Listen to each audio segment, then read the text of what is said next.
1990 marked a wonderful year for Squaresoft. With the release of Final Fantasy I in North America, and the massive popularity of Final Fantasy III in Japan, it became clear that not one, but multiple sequels were an inevitability. When development on Final Fantasy III wrapped up and the game shipped, Square began working on 2 sequels, one for the Famicom and one for the newly released Super Famicom. Originally, the Famicom project was planned to be Final Fantasy IV, and the Super Famicom project Final Fantasy V. However, the development schedule proved to be too rigorous for the small studio to handle, so the Famicom project was regrettably cancelled in order to pull the studio's focus onto the Super Famicom title, which was renamed Final Fantasy IV, and went on to become one of the greatest RPGs of all time. The early 90s were an exciting time for young gamers like myself.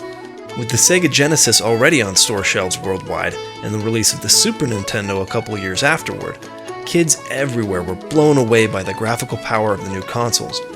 Having effectively doubled the NES's bit architecture from 8 to 16, the Super Nintendo's resolution, color palette, and sound capabilities were dramatically improved, and you can bet that Square was ready to take full advantage of the new technology when developing the next entry in what had become their flagship series.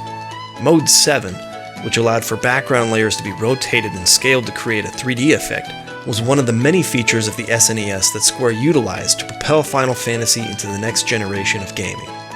Unfortunately for Western gamers, however, Nintendo of America had some pretty puzzling censorship policies in those days, and the version that we got in the States had some significant differences from the Japanese version. Certain character descriptions and elements of backstory were cut due to memory limitations, but other changes were made that I feel were completely unnecessary, including the removal of all Judeo-Christian religious references. Even the magic spell Holy was renamed White. All references to prayer were eliminated, and all direct references to death were omitted from the script. All of these changes, as well as the significantly reduced difficulty level, make the SNES version of Final Fantasy IV completely inferior in my opinion. Luckily, there are numerous remakes of the game that are available on multiple platforms that address these issues.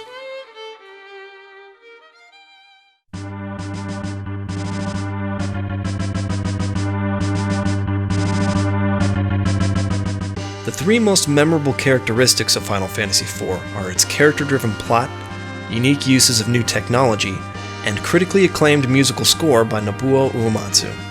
These 3 features are what set Final Fantasy IV apart from other role-playing games of its time. It's considered a landmark for the industry because it was really the first game that included a complex, involving plot, and pioneered the use of dramatic storytelling in RPGs. Because of this, Final Fantasy IV is considered by many fans to be the best in the series, and I have to admit it's difficult to make a case against it. The story follows Cecil Harvey, a conflicted officer of the Baron military and commander of an airship fleet called the Red Wings. After questioning the king's orders to attack a neighboring kingdom in search of the elemental crystals, Cecil is stripped of his rank and sets out on a quest upon which he must reevaluate his morals, ambitions, and position in the coming war. He is joined by many memorable characters, including his childhood friend and brother-in-arms Kain, his lover Rosa, the child summoner Rydia, and many, many others. Unlike its previous installment, Final Fantasy IV does not include a robust class-changing system, but rather locks each character into his or her own unchangeable character class. While some may not like the lack of freedom that inevitably comes with this change of direction, I have to say that I'm actually a pretty huge fan of it. I prefer the focused, linear progression of these types of RPGs because it enables the writers to create a much more diverse and complementary set of characters to enhance the narrative. And Square definitely knocked one out of the park when they developed the cast of characters for this game. As far as new game mechanics go, the most significant change made to the formula was the introduction of the active time battle system, which differed from the turn-based design of other RPGs. The idea behind the new system basically stems on the player inputting battle commands for the characters in real time. It required the player to think and react quickly during battles, and in my opinion it created a much more advanced and engrossing gameplay experience. This system was designed by Hiroyuki Ito, and was inspired by watching Formula 1 racing, which gave him the idea of using different speed values for individual characters. One of my favorite things about Final Fantasy IV is that it has so many unforgettable moments. It's just such an amazingly scripted, well-paced game that has so many scenes that really tug at the heartstrings, and it blows me away that a game that's 20 years old can still merit such an emotional response from me. Part of the reason the story is so powerful, though, is because of the music.